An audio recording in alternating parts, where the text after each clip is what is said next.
একদিন নবীজি সাল্লাল্লাহু আলাইহি ওয়াসাল্লাম দেখলেন এক বৃদ্ধা মহিলা তার বাড়ির দরজার সামনে বসে আছেন। তার সামনে কিছু মালপত্র গুছিয়ে রাখা, মুখে চিন্তার ছাপ। তিনি ব্যস্তভাবে এদিক সেদিক তাকাচ্ছিলেন, যেন কোথাও যাওয়ার জন্য প্রস্তুতি নিচ্ছেন।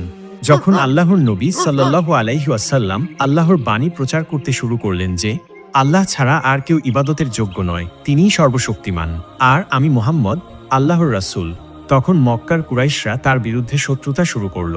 কেউ বলতো তিনি একজন জাদুকর, নাউজুবিল্লাহ। কেউ বলতো তিনি একজন কবি, যিনি মিথ্যা কথা দিয়ে সরল মানুষকে ভুল পথে টানছেন। কিন্তু বিশ্বের শ্রেষ্ঠ ধৈর্যশীল নবীজি সাল্লাল্লাহু আলাইহি ওয়াসাল্লাম অসীম ধৈর্য ধরলেন, সমস্ত কষ্ট নীরবে সহ্য করলেন।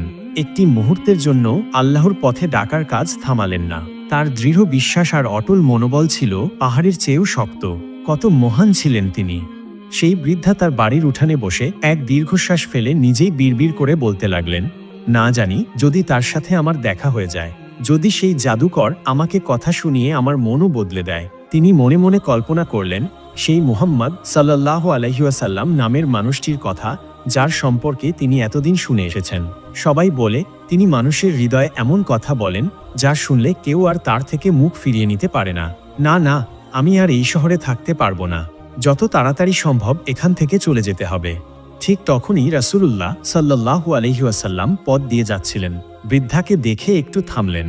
তিনি বুঝতে পারলেন বৃদ্ধা কোথাও যাওয়ার প্রস্তুতি নিচ্ছেন, কিন্তু তিনি খুবই দুর্বল। মালপত্রগুলো বেশ ভারী দেখাচ্ছে।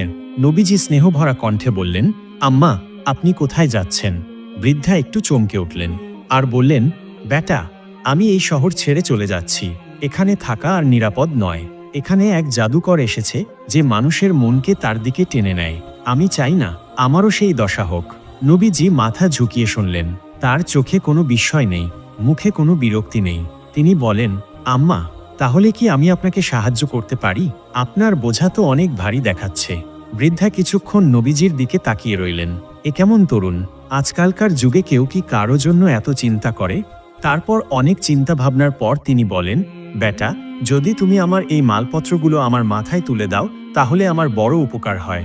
নবীজি একটু এগিয়ে গেলেন, মালপত্রগুলো তুলতে গেলেন। বোঝা বেশ ভারী। তিনি বুঝতে পারলেন বৃদ্ধার পক্ষে এগুলো বহন করা একেবারেই অসম্ভব।